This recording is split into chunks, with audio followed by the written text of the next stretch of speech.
Well guys, I am back on the 007 train. I am back on my No Time to Die Bondathon, where I'm reviewing every official 007 movie leading up to No Time to Die in hopefully November, but at this point, who knows, with everything getting delayed and movies having new release dates and then those release dates getting pushed back again. Who knows at this point? Anywho, I have reached the Daniel Craig era as evidenced by my last review with Alex over at Levels of Geek. We reviewed Casino Royale. Casino Royale was seen as a rejuvenation of the franchise, a breath of fresh air, reinvigorated life to a franchise that audiences and critics thought became too fantastical. It introduced a new era of Bond, so now we are going to be talking about Daniel Craig's second Bond film, 2008's Quantum of Solace.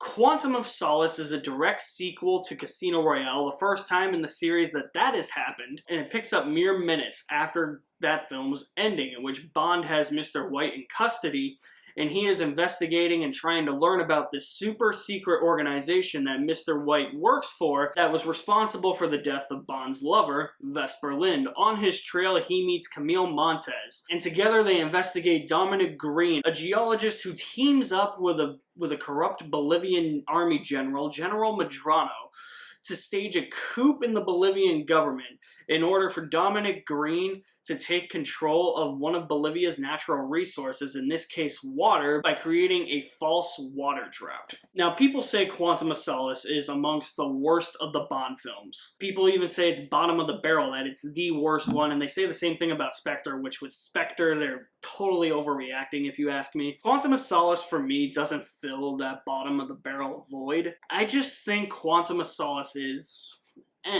It's a mixed bag. It's something I really liked when I first saw it in theaters, but it has significantly gone down on my list as time has gone on. Quantum of Solace for me, I think that there's enough there to like. But there's also a lot in this movie that really hampers it and really dampens your experience. Quantum of Solace just feels like a rushed product. It doesn't have enough room to breathe. It just feels like they had to meet a release schedule and they just got it out there so that Bond fans didn't have to wait another year or two for another movie. This movie was originally scheduled to come out on May 2nd, 2008. Casino Royale came out in November of 2006. That's a quick turnaround time. Not to mention, they shifted that release date from May 2nd to November 14th of 2008. That's still a quick turnaround time. Now, I get it. There were some factors that led to this decision as to why it got rushed, as to why it got released when it did, and one of those factors was a writer's strike. They started production with an incomplete script, and they were filming with an incomplete script. Daniel Craig said they had the bare bones of a script when they started filming, and when that writer's strike happened, the producers and the filmmakers were actually not allowed to legally hire new writers to come in and write sequences. So Daniel Craig and the director, Mark Forster, themselves had to write sequences, and Daniel Craig said, nope, never again. A writer, I am not. But here's my thing. If your movie is affected, which many movies were, like Transformers Revenge of the Fallen and Iron Man 2, many TV shows were, if your production is affected in any way by some outside force like that, I would expect you to push your release date back and not rush it so that you have as good of a finished product as you can. Quantum of Solace should have been pushed back to November of 2009. You can tell where they just filled in the gaps in the script. This movie is the shortest in the Bond series, and for comparison, let's just take a look at the runtimes of the other Daniel Craig movies. The first Daniel Craig movie, Casino Royale, 2 hours and 24 minutes. The third Daniel Craig movie, Skyfall, 2 hours and 23 minutes. The fourth Daniel Craig movie, Spectre, 2 hours and 28 minutes. The fifth Daniel Craig movie, No Time to Die, will be 2 hours and 43 minutes whenever that movie is released. The second Daniel Craig movie, this one that I'm talking about, Quantum of Solace, 1 hour and 46 minutes. With everything that they jam-pack for a story into this movie, There's not enough time to tell that in an hour and 46 minutes. And you would think that this movie would at least be 2 hours and 10, 2 hours and 15 to push that envelope, maybe 2 hours and 20 to push closer to that 2.5 hour runtime that the other Daniel Craig films have, so that it has enough time to tell its story, but it doesn't. It's not allowed to breathe. This movie is just surrounded by noise. It attempts to have a story, it attempts to have characterization, but it's just surrounded by loud, bombastic noise, poor, lazy editing, and just non-stop action sequences. Like I said, this movie's an hour and 46 minutes. There are 8 major action set pieces in this movie, which is insane when you think about it. For me, a perfect action movie should have 3 major action set pieces, 1 in each act. Maybe you can get if you're a Bond film, I think you can get away with maybe having 4 or 5 major action set pieces. I think it works for a Bond film. But for me, Skyfall has it. Skyfall has the pre-title sequence, the opening chase. It has the courtroom shootout at the end of the second act. And then in the third act, you have the attack on Skyfall Lodge. This movie, you have literally 4 action set pieces. In the first 25 to 30 minutes, you have the opening car chase that acts as the pre-title sequence. After the title sequence, you have Bond chasing Mitchell on the rooftops and the fight on the rooftops. You have Bond fighting Slate in the hotel room, and then you have the boat chase.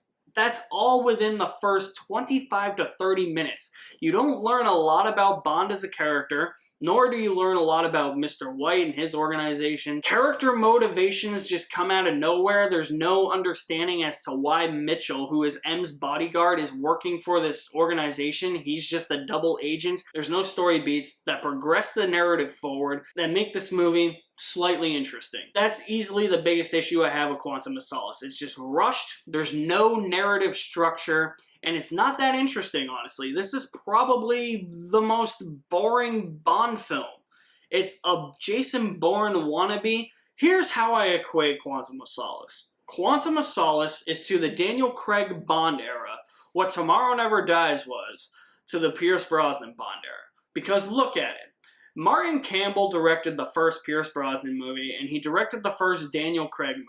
Roger Spottiswoode came in and directed Tomorrow Never Dies, and Mark Forster came in and directed Quantum of Solace. They both were like, look, Martin, you laid the groundwork for what we have to do with Bond to humanize the character, make him more relatable to audiences, to give him a little bit of a backstory as to what his motivation is. I don't really like that. I'm just gonna do away with all that. It doesn't leave a good taste in my mouth. Let's talk about that editing for a minute, because most of the action sequences in this movie are edited pretty awful. That rooftop chase where Bond chasing Mitchell, oh my god, can you even tell what is happening? If I pull up a clip, can you even tell what's happening? The first thing you should know about us is that we have people everywhere. Am I right?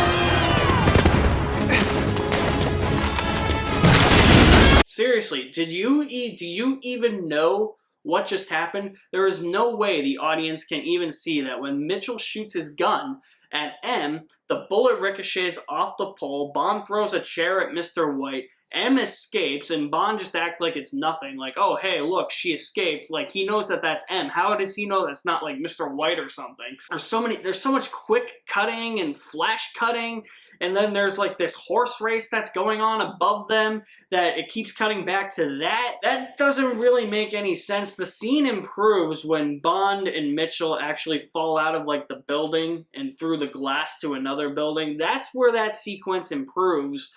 But the rest of the editing in that sequence is not good. Honestly, Quantum of Solace is really just trying to emulate a Jason Bourne film.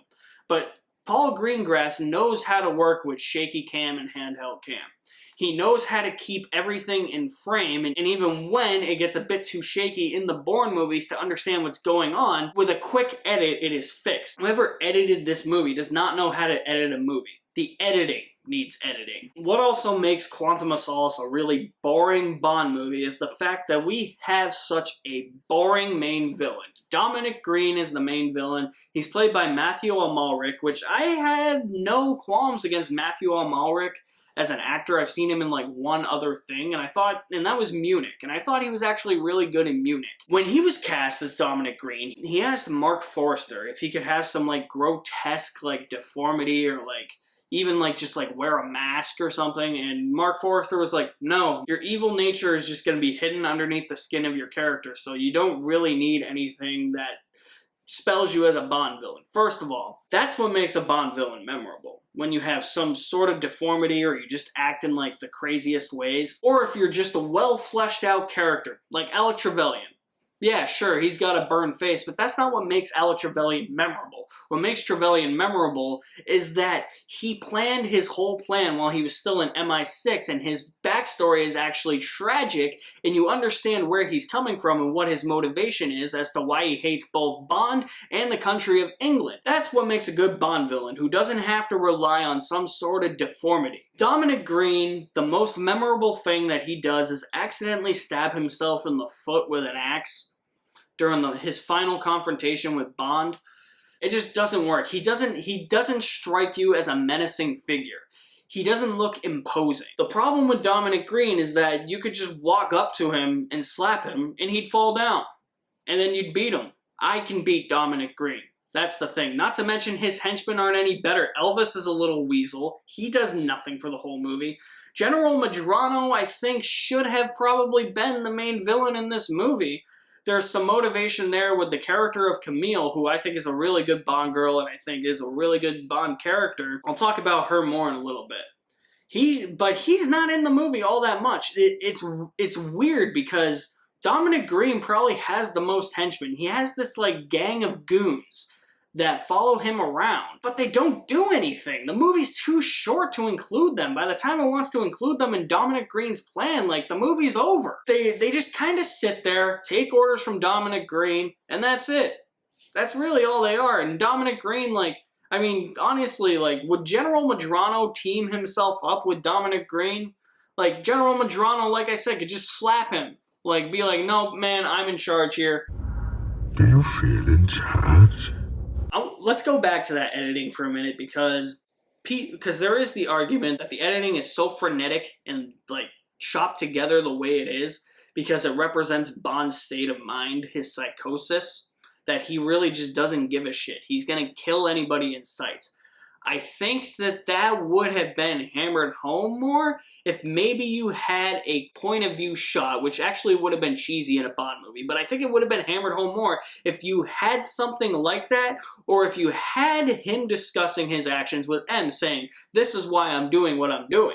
And then the editing could reflect that. That would have been a smart way to explain why this editing is as bad as it is.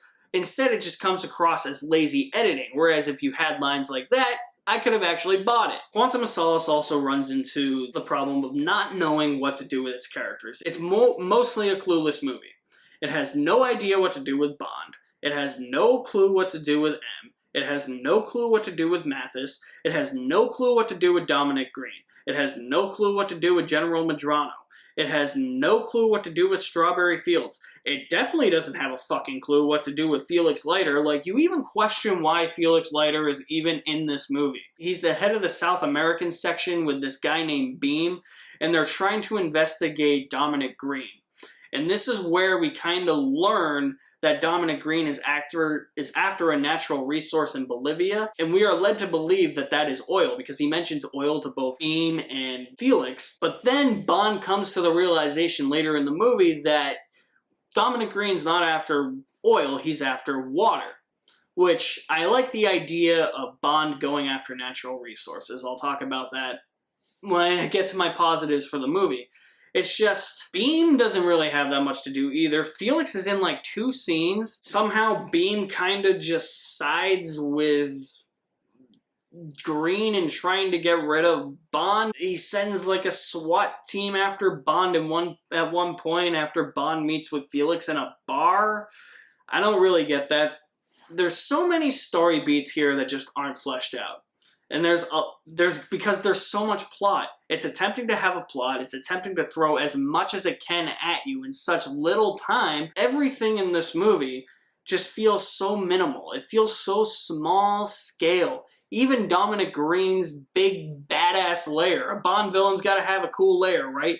Dominic Green's lair is an eco hotel in the middle of a desert. Who wants to go to a hotel in the middle of a desert? That's his big bad villain lair in this movie. There are so many things that are mentioned in regards to the story in this movie that you don't even really learn about. Like, for instance, when Bond lets Dominic Green go at the end, Green tells him, "I told you everything you want to know about Quantum." And I'm like, what? No, you didn't. Like, did you just do that off screen? Like, I get Quantum is the organization Bond is hunting in this movie, but Dominic Green didn't tell him a single thing about Quantum. He didn't tell him a damn thing, unless it was all off screen. Where was that? Is that a deleted scene or something? Earlier in the movie, Bond and Camille attend a party hosted by Dominic Green in which he talks about his Tierra project. Whatever the hell the Tierra project is, we're not given an explanation as to what that is. And if we are, it's a very minimal explanation and that is convoluted as all hell, so you still have no idea what's going on. There are so many moments like that in this movie that just completely baffle me. When it comes to some of the action sequences as well, there's not much staging. They just come out of nowhere. It's going back to that whole thing where they just had to fill in those holes in the script with action sequences. The plane chase comes out of nowhere. The rooftop chase with Mitchell comes out of nowhere. The hotel fight with Slate is set up a little bit, but even then that comes out of nowhere. Everything just feels like they're checking off a box in this movie that they have to have like a certain amount of action scenes, that they have to have Bond kill this person, that they have to have, oh wait, we don't have a boat chase. Here we go, now we do, check. At times it feels like this movie's meeting a quota because it feels like if they don't fill those needless action scenes in with action sequences that audiences are going to get bored if they actually try and write something.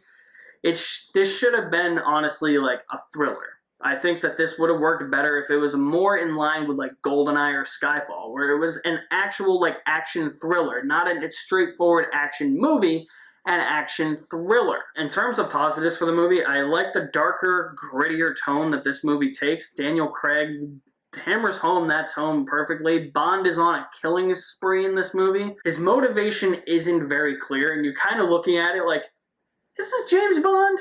But with the way he is characterized, if you want to call Bond characterized in this movie, I think Daniel Craig pulls it off. He does a lot. He's very physical in this role. He does a lot of his own stunts. He compared Casino Royale to Quantum of Solace and said Casino Royale was like a walk in the park compared to Quantum of Solace. He got hurt a lot filming this movie. He put his life on the line in this movie, and I commend him for that. Judi Dench is also really good as M. Mark Forster wanted to take advantage of her acting talents, so he gave her a lot more to do, but sometimes M in this movie, I don't understand she makes some choices. Like, she arrests Bond in the movie, and she has his guns taken away, and then he escapes custody from MI6, and then 5 seconds later, she's like, he's my agent, I trust him. And I'm like, wait, what? Where did that come from? But the more you give Judi Dench to do, no matter if her M is being a complete bitch or if she's not making the right choices, you give Judi Dench something to do, that's a win. The opening car chase, it was never something that I loved, but it has grown on me as time has gone on. I think it's one of the better edited action sequences in the movie. The boat chase I actually really like. That's probably my favorite action sequence in the entire movie. The opera scene, best scene in the entire movie. It's the one that feels the most intense. It feels the most suspenseful. You feel like Bond could break at any moment. I love when he infiltrates the Quantum meeting because they're meeting in an opera house and the Quantum members are talking about what they're actually going to do. I love how Bond's just like, can I offer an opinion? I think you people should find a better place to meet. Can I offer an opinion? I really think you people should find a better place to meet.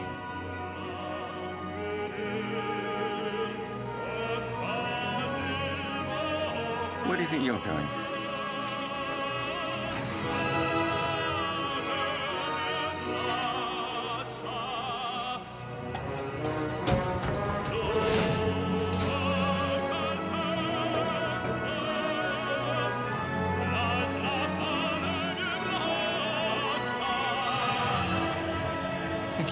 And they all get up and leave except for Mr. White. Perfect. Perfect. I thought that was perfect. Just perfectly captured what these people do, how they meet, how Mr. White actually feels, how he's like, I'm escaping you this time, Mr. Bond. And everybody else is like, we're compromised. Get the fuck out of here.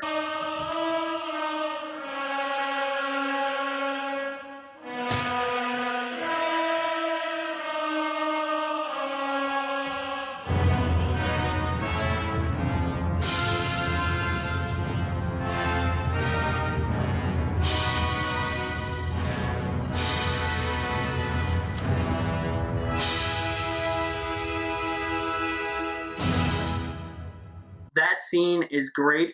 The character of Camille, I think, is one of the stronger Bond girls.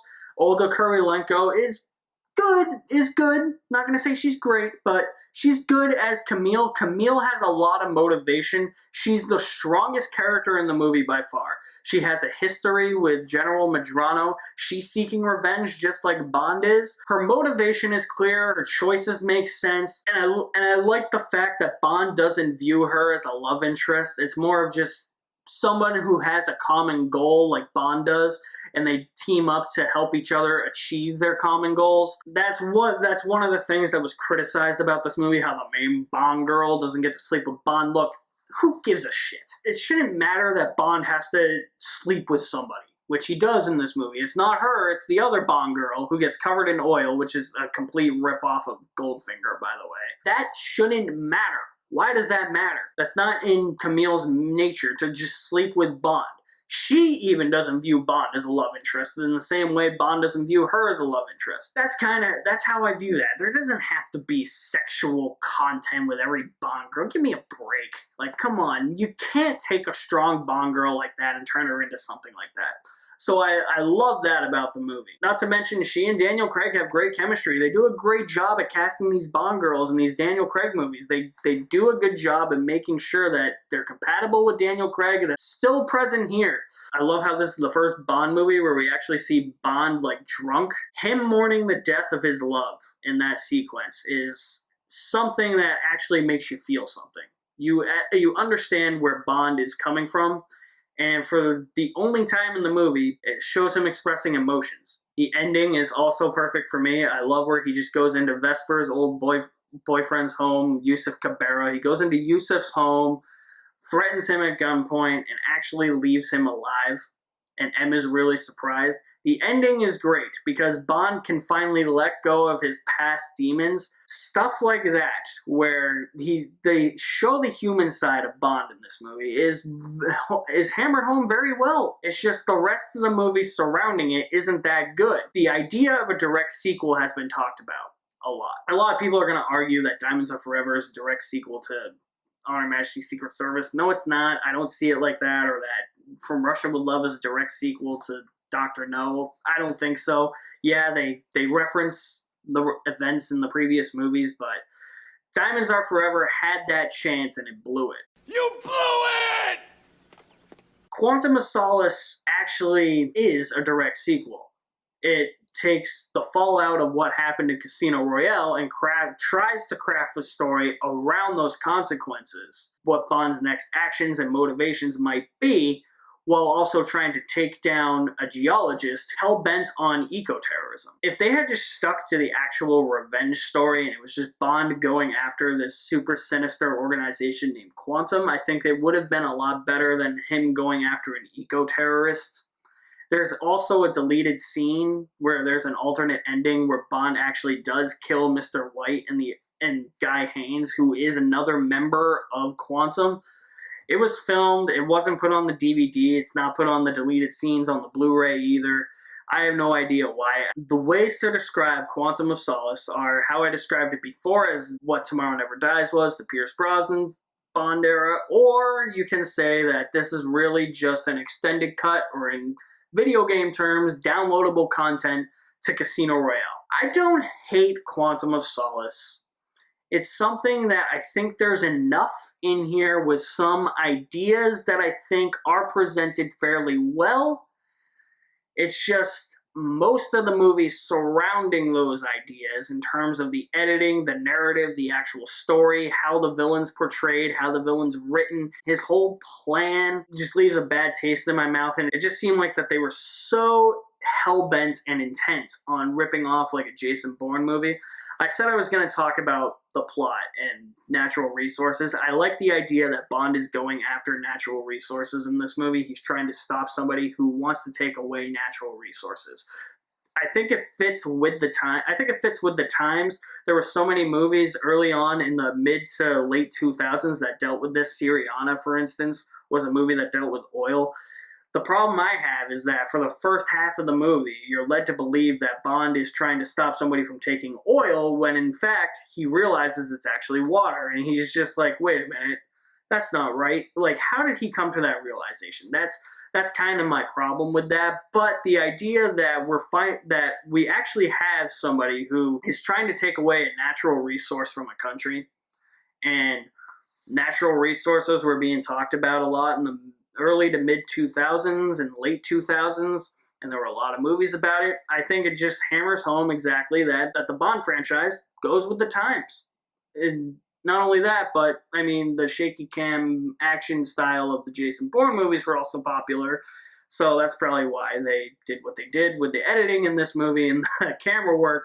That didn't work. So, I mean, yeah, I don't hate Quantum of Solace. I don't like it all that much either. As I've said, it's gone further down the list as time goes on. I'm going to give Quantum of Solace a C+.